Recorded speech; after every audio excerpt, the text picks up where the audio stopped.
ये कहानी है कुछ ऐसे दोस्तों की जो कि नशे की हालत में अपने ही टीचर के साथ जबरदस्ती गलत काम कर डालते हैं और फिर इसे जान से मारने की कोशिश करते हैं। लेकिन जब ये बच जाती है तो ये इन सब से कैसे बदला लेती है ये हम देखेंगे आज के एक्सप्लेनेशन में। तो मूवी की स्टार्ट एक जंगल को दिखाने से होती है जहाँ पर एक कपल गाड़ी के अंदर मेक आउट कर रहा था। अब जैसे ये लड़का इस लड़की के साथ इंटीमेट होने जाता है तो तभी ये इसे रोक देती है और कहती है कि हम शादी से पहले ये सब नहीं कर सकते। ये सुनकर ये लड़का इसे समझाता है कि हम कब तक ऐसे वर्जिन रहेंगे। इसके काफी फोर्स करने पर ये लड़की मान जाती है और फिर ये दोनों इंटीमेट होने गाड़ी के अंदर जाते हैं। लेकिन तभी इनके पीछे आकर एक गाड़ी रुकती है जिससे ये दोनों कुछ नहीं करते और ये लड़का अपनी गाड़ी से निकलकर इस गाड़ी को चेक करने जाता है जहाँ पर इसे गाड़ी के अंदर एक अजीब सी औरत दिखाई देती है। अचानक ये औरत एक चाकू से इस लड़के पर हमला कर देती है। ये लड़का जख्मी हालत में रेंगते हुए अपनी गाड़ी के पास जाता है लेकिन ये औरत इसके पीछे आकर इसे चाकू से कई बार स्टैब करके मार देती है। ये देखकर ये लड़की यहाँ से भागने की कोशिश करती है मगर ये औरत इसे भी मार देती है। अब अगले सीन में हम एक और कपल को देखते हैं जिनका नाम जूडी और कैनी होता है। यहाँ कैनी जूडी को इसके घर छोड़ने आया था। जूडी के घर पहुंचकर कैनी इसे किस करने का बोलते हैं तो जूडी इसे मना कर देती है जिससे कैनी को गुस्सा आ जाता है। दरअसल ये दोनों एक साल से रिलेशनशिप में थे और अभी तक ये दोनों एक बार भी इंटीमेट नहीं हुए थे। यहाँ कैनी जूडी से ब्रेकअप करने का फैसला करता है लेकिन जूडी से लेकर काफी ज्यादा सीरियस थी। ये रोते रोते अपने घर चली जाती है। जब जूडी अपने कमरे में जाती है तो वहाँ इसे अपने फादर ब्रांड नजर आते हैं जो कि एक पुलिस ऑफिसर थे। ये जूडी से लेट आने की वजह पूछते हैं तो जूडी इन्हें झूठ बोलती है कि ये अपनी फ्रेंड की बर्थडे पर गई थी। इसके फादर इस पर काफी गुस्सा करते हैं और कहते हैं कि तुम टाइम से घर आया करो। रात को ब्रांड के पास इसकी टीम की कॉल आती है जो कि इसे जंगल में आने का बोलती है। अब अगली सुबह ब्रांड जंगल में जाता है तो वहाँ इसकी टीम इसे उसी कपल की डेड बॉडी दिखाती है जिसे कल रात उस औरत ने मारा था। यहाँ पर हम देखते हैं कि उस पागल औरत ने इस लड़की को किलो के साथ पेड़ के अंदर गाड़ दिया था। ब्रांड ये देखकर काफी हैरान होता है और इन बॉडीज को पोस्टमार्टम के लिए भेज देते हैं। इधर जूडी तैयार होकर अपने कॉलेज जाती है जहाँ इसे इसका एक फ्रेंड टिमी मिलता है जो कि इसे बताता है कि कल रात हमारे कॉलेज के 2 स्टूडेंट्स को किसी ने मार दिया। ये सुनकर जूडी काफी शॉक होती है कि तभी इसकी नजर अपने बॉयफ्रेंड पर जाती है जो कि किसी और लड़की को इम्प्रेस करने में लगा था जिससे जूडी काफी जेलस होती है। दूसरी तरफ हम देखते हैं कि फ्रेंड जूडी के कॉलेज के प्रिंसिपल के पास आता है। दरअसल ये दोनों बचपन के फ्रेंड्स थे और यहाँ पर ये उन्हीं मरे हुए स्टूडेंट्स के बारे में बात कर रहे थे। प्रिंसिपल से बात करने के बाद फ्रेंड उन्हीं मरे हुए स्टूडेंट के क्लास फेलोज के पास जाता है ताकि ये इनसे पूछताछ कर सके मगर किसी को भी उनके बारे में कुछ नहीं पता था। यहाँ पर हम एक टीचर टॉम को देखते हैं जो कि इन स्टूडेंट्स के मरने से कुछ ज्यादा ही दुखी लग रहा था।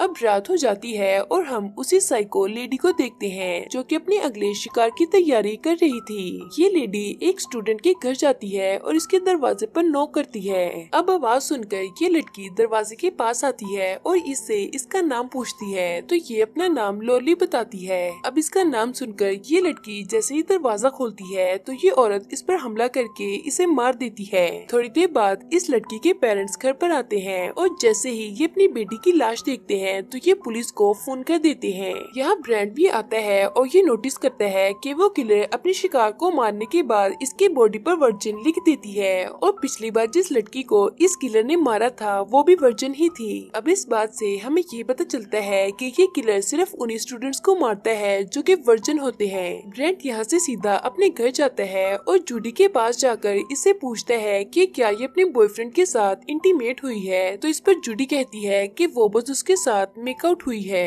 यहाँ ये जूडी को परमिशन देता है कि अगर ये चाहे तो अपने बॉयफ्रेंड के साथ इंटीमेट हो सकती है और ऐसा कहकर ब्रेंट यहाँ से चला जाता है। अब अगले दिन कॉलेज के अंदर एक मीटिंग रखी जाती है जहाँ पर सभी बच्चों के पेरेंट्स को बुलाया जाता है। यहाँ ब्रेंट इन सबको बताता है कि वो किलर सिर्फ उन्हीं स्टूडेंट्स को मारता है जो कि वर्जिन होते हैं क्योंकि उस किलर ने अभी तक जिसे भी मारा है उसकी बॉडी पर चाकू से वर्जिन लिखा हुआ था।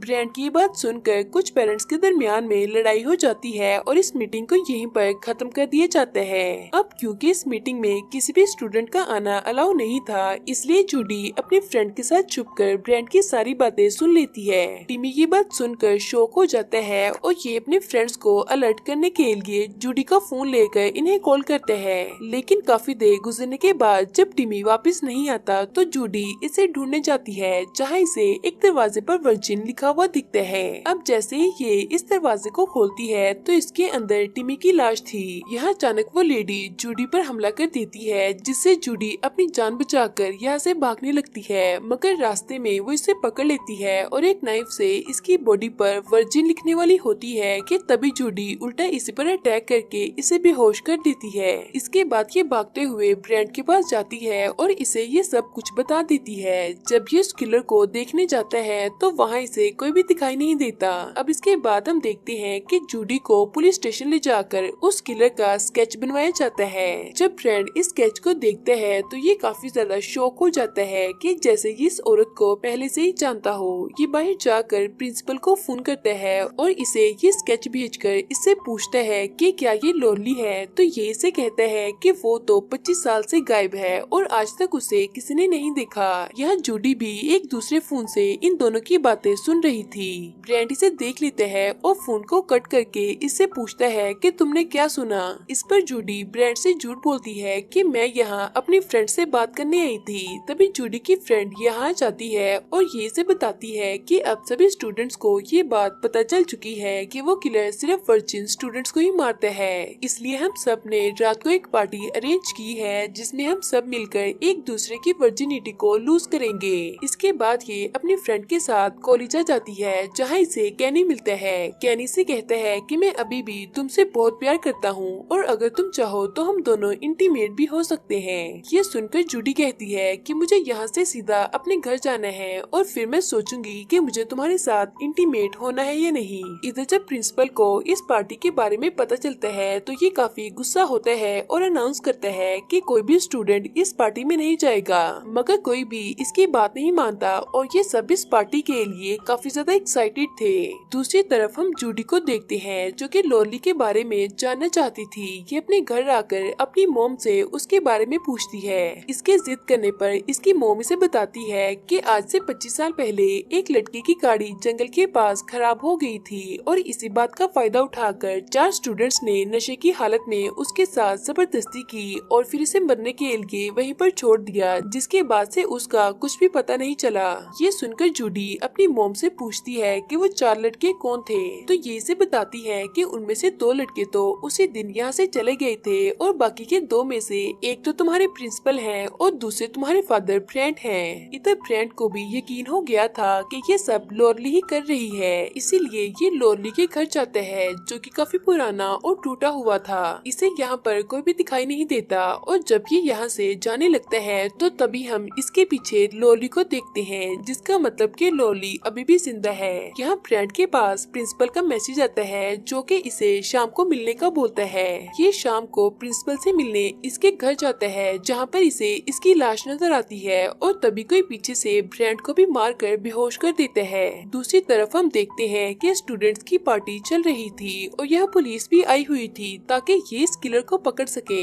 इस पार्टी में कैनी भी होता है जो कि एक लड़की के साथ इंटीमेट होने वाला होता है कि तभी से जूडी की याद आती है और ये इस पार्टी से चला जाता है। इधर हम उसी टीचर टॉम को देखते हैं जो कि एक बड़े से बॉक्स को खींचकर नीचे बेसमेंट की तरफ ले जा रहा था। तभी यहाँ इससे मिलने जूडी आती है और ये इसे ले जाने में इसकी मदद करती है। जूडी को इस बॉक्स में से किसी इंसान की आवाज सुनाई देती है और जैसे ही ये इस बॉक्स को खोलती है तो इसके अंदर हम ब्रेंट को देखते हैं। इससे पहले कि ये कुछ समझ पाती टॉम इसे भी मार कर बेहोश कर देते हैं। अब यहाँ पर हमें पता चलता है कि वो किलर कोई और नहीं बल्कि ये टीचर है। इसके बाद जब जूडी को होश आता है तो वो खुद को बंधा हुआ देखती है। यहाँ ये टीचर ब्रेंट से कहता है कि तुम अपनी बेटी को अपनी सच्चाई बताओ कि तुमने 25 साल पहले क्या किया था। तो इस पर जूडी कहती है कि मैं सब कुछ जानती हूँ। यहाँ पर हमें ये भी पता चलता है कि टॉम लोरली का ही बेटा है और लोरली ने खुद इसे अपने रेप के बारे में बताया था, जिसके बाद टॉम ने इन सबसे बदला लेने का फैसला कर लिया था। खैर अब टॉम एक नाइफ लेकर जूडी की बॉडी को काटने वाला था कि तभी यहाँ कैनी आ जाता है जो कि डोर को जोर जोर से नॉक करने लगता है। इसकी आवाज सुनकर टॉम दरवाजा खोलता है और इससे पूछता है कि तुम यहाँ पर क्या करने आए हो। इससे पहले कि कैनी इसे कोई जवाब देता, ब्रेंट एक शीशे को नीचे गिरा देते हैं, जिसकी आवाज से कैनी को शक होता है और ये टॉम पर अटैक हैक करके दरवाजे को अंदर से लॉक कर लेता है। ये जल्दी से बेसमेंट में जाता है और इन दोनों को आजाद कर देता है। इधर टॉम भी एक कुल्हाड़ी लेकर दरवाजे को तोड़ देता है और अंदर आकर ब्रेंट को जान से मार देता है। ये देखकर केनी जूडी को लेकर यहाँ से भागने लगता है और ये दोनों उसी पार्टी में आ जाते हैं जहाँ पर सभी लोग मजे करने में लगे थे। टॉम भी इनके पीछे पीछे यहाँ जाता है और सभी स्टूडेंट टॉम के हाथ में चाकू देकर इधर उधर भागने लगते हैं। यहाँ टॉम केनी पर हमला करके इसे भी मार देता है और अब ये जूडी को मारने के लिए इसकी तरफ बढ़ता है। जूडी अपने फादर की मौत की वजह से काफी सदमे में थी और ये टॉम को खिड़की से नीचे धक्का दे देती है, जिससे लकड़ी का एक टुकड़ा इसकी बॉडी के आर पार हो जाता है। यहाँ सबको लगता है कि शायद ये मर गया और जैसे ही ये इसके पास जाते हैं तो ये एक स्टूडेंट पर हमला कर देते हैं, लेकिन तभी यहाँ एक लेडी ऑफिसर आकर इसे काफी बार शूट करती है, जिससे फाइनली इसकी मौत हो जाती है। अगली सुबह पुलिस जूडी और इसकी मॉम से इन्वेस्टिगेशन करती है और इससे पूछती है कि आखिर उस किलर ने ब्रेंट को क्यों मारा, तो जूडी से कहती है कि वो इस बारे में कुछ नहीं जानती। अब क्योंकि पुलिस के पास इनके खिलाफ कोई भी सबूत नहीं था, इसलिए ये इन दोनों को जाने देते हैं। जैसे ही जूडी यहाँ से निकलती है तो ये सड़क पर लॉली को देखती है, जो कि अचानक से गायब हो जाती है और ये मूवी भी यहीं पर खत्म हो जाती है।